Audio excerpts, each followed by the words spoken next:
Bonjour.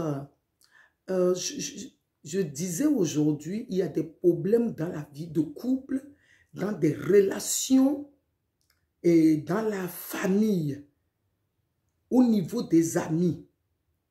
Tout le monde se fait victimiser et personne d'entre nous ne reconnaît ses torts. Personne ne dit « Ah, ici, je n'ai pas bien fait. Je te demande pardon ou bien je m'excuse ou je suis désolé. » Tout le monde se dit c'est la faute de l'autre. Je vais faire le deuxième partie pour dire pourquoi nous tous on se fait victimiser. Surtout en amour aujourd'hui, quand deux personnes et amoureux, ils ont des problèmes, quand tu les côtoies, quand tu les écoutes, l'autre dit c'est la faute de l'autre. L'homme dit c'est la faute de la femme et la femme dit c'est la faute de l'homme. Et l'homme dit que si les enfants ils ont des problèmes, c'est la faute de la femme. Et la femme, elle dit si les enfants ils ont des problèmes, c'est la faute de l'homme. C'est quelque chose qui m'intrigue. Et je commence à poser la question au Saint-Esprit pour savoir. J'avais déjà fait une partie, mais deuxième partie, le Saint-Esprit m'a ramené dans le livre, dans la parole de vie. Dans Genèse, on dit, voilà le commencement. Dieu créa, Dieu avait interdit une arbre qui est la connaissance du mal et du bien. Cette connaissance, nos ancêtres qu'on dit Adam et Eva, ils ont mangé cet arbre-là. Maintenant, quand on lui a posé la question à l'homme, lui n'a pas pris sa responsabilité. Il a dit, c'est la faute de la femme que Dieu avait mis à côté de lui. Maintenant, on pose la question à la femme Eva, pourquoi je vous ai interdit, mais vous avez mangé? Elle aussi, elle a dit, c'est la faute du serpent. Et ce serpent, c'est l'esprit de rusé. Quelqu'un qui peut être à côté de toi, mais la personne, il est rusé. La personne te sourit, mais le sourire de la personne n'est pas sincère. Quelqu'un qui peut te manipuler. Est-ce que, ma question c'est que, est-ce que le monde, nous tous, on se fait manipuler par qui? Ou bien, nous devons prendre notre responsabilité. Chacun de nous doit connaître sa responsabilité, reconnaître qu'il a tort, reconnaître qu'elle a tort et reconnaître que les enfants que Dieu nous a donnés, c'est la responsabilité de l'homme et la femme de les élever. Et après tout, on donne le tort maintenant à Satan. On dit, c'est l'œuvre de l'ennemi. Personne ne reconnaît que je me suis fait manipuler ou bien c'est moi qui s'est laissé manipuler. Nous tous on dit, c'est la faute de l'ennemi. C'est la faute de l'autre. C'est la faute de mon conjoint. C'est la faute de Satan.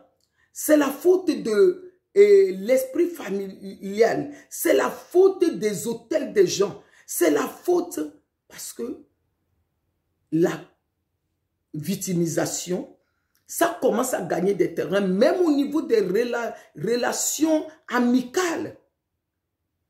Quand deux personnes sont amies, quand il y a un problème, les deux ne s'assiedent pas pour savoir où j'avais eu tort, ou toi aussi tu avais eu tort, que les deux personnes reconnaissent ces torts.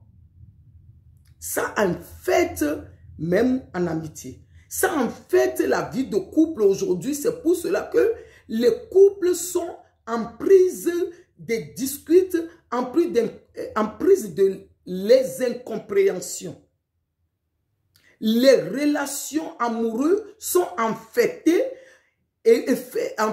au niveau de l'incompréhension, de ne pas écouter l'autre, de ne pas laisser son orgueil de côté, de ne pas laisser ses complexes de côté, d'écouter l'autre, de reconnaître que ici j'ai mal fait, non, j'ai tort, je suis désolé, excuse-moi, la prochaine fois, je vais essayer de le faire comme ça. Chacun garde sa position. Chacun se met, sur, comme on dit, sur son 31. Chacun se dit, c'est moi qui ai raison. Et je me suis dit, même la personne qui est coupable aussi se met en victime. Mais qu'est-ce qui ramène ça dans le monde, dans la vie de couple, dans la vie des relations, dans la vie amicale aujourd'hui? C'est manque d'amour en soi. Manque d'amour en soi. Non, je ne veux pas prendre ma responsabilité. Tu ne veux pas prendre ta responsabilité. On cherche un bouc émisseur, quelqu'un à qui le verser. Ce n'est pas de ma faute. Personne ne reconnaît que c'est sa faute. Mais nous devons revenir à la source. Quand je commence à réfléchir dessus, je suis retourné à la parole de Dieu qui est la Genèse. Au commencement, Dieu créa l'homme et la femme. Au commencement, Dieu les a dit de ne pas faire ça. Au commencement, nous devons retourner à la source de vie. La source de notre Créateur. Et avoir de l'amour pour nous-mêmes. Avoir de l'amour pour nos partenaires. Avoir de vrai amour. L'amour pardonne tout. L'amour est patient. L'amour aime soi-même et aime son prochain. L'amour encourage l'autre. L'amour partage. L'amour, c'est la maîtrise de soi. L'amour, c'est la compréhension. L'amour, nous devons revenir à cet amour qui est la source de vie, qui est la lumière. Parce que là où il y a la lumière, les ténèbres ne peuvent pas rentrer. Nous devons chercher cette lumière.